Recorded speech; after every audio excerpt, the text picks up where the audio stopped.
Hello' guys, কুমৰুকচুদং নমস্কাৰ আপোনালোক সকলোকে। আশা কৰোঁ আপোনালোক সকলোৱে নিশ্চয় ভাল।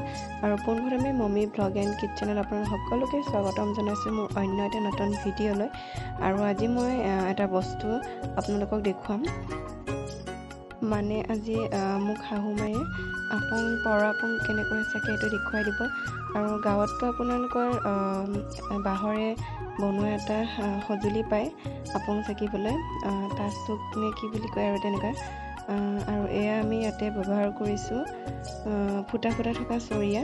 আৰু ইয়াতো আছে, সেইটো মানে আমাৰ এইটো এৰিয়াত মানে এটাই আছে, আমাৰ ঘৰতে আছে। এইটো সকলোৰে ঘৰত মানে পুৰি থাকে আৰু সেই বস্তুটো। তো আজি ঘৰত নাই, সেইটো কাৰণে ফুটা ফুটা থকা চৰিয়াটোৱে বেছিভাগ ব্যৱহাৰ কৰা যায়। সেইটো মানে সকাম চকাম হ'লেহে ব্যৱহাৰ কৰোঁ বাঁহৰ বস্তুটো, মানে টাচুকটো। আৰু এতিয়া মায়ে কৈ গৈছে কলপাতখিনি কেনেদৰে কি ধৰণত দিব লাগে চৰিয়াটোত।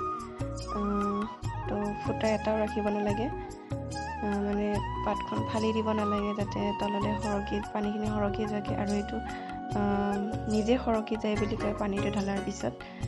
কেনেদৰে জানো সৰকি যায় আৰু তেনেকৈ বুলি কৈছে। আৰু এতিয়া এইখিনি দি দিছে পাৰ আপঙৰ যিটো মিশ্ৰণ, সেইখিনি আমাৰ মিচিঙত এইখিনিত আৰুক বুলি কয়। আৰু এতিয়া এইখিনিও দেখুৱাই দিছে ভালদৰে কেনেদৰে কি হিচাপত দিব লাগে আৰু কেনেকৈ দিব লাগে তলৰ পৰা ওপৰলৈকে। আৰু এইখিনি এতিয়া লাহে লাহে এনেদৰে হেঁচি হেঁচি দিব লাগে, মায়ে দেখুওৱা ধৰণে হাতখনেৰে।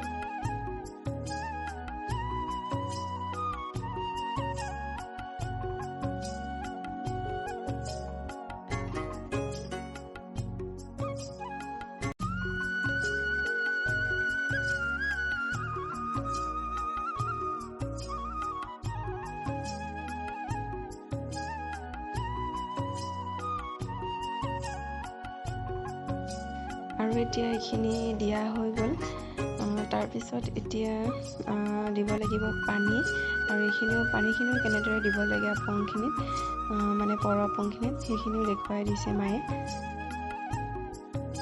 আৰু এনেকৈ ৰাউণ্ডকৈ অলপ অলপকৈ দিব লাগে হেনো চাৰিওফালে।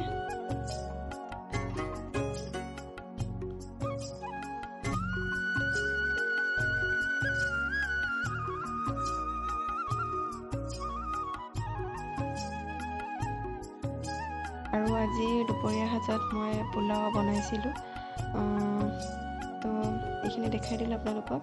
আৰু এইফালে আপঙৰ লগত খাবলৈ আৰু পোলাওৰ লগত খাবলৈ মাংসও বনাই থকা হৈছে। তো আজি মজাকৈ খাম, বহুত দিনৰ মূৰত খাম আজি আপং। তো আৰু শিকিও ল'লোঁ। তাৰপিছত এয়া দেখিছে, এয়া আপং আৰু মাংস লৈ লৈছোঁ। আজিৰ ভিডিঅ'টো যদি ভাল লাগিলে please like, comment, share and subscribe কৰিবলৈ একেবাৰে নাপাহৰিব। আৰু পুনৰ লগ পাইছোঁ অন্য এটা নতুন ভিডিঅ'ৰে আপোনালোক সকলোকে।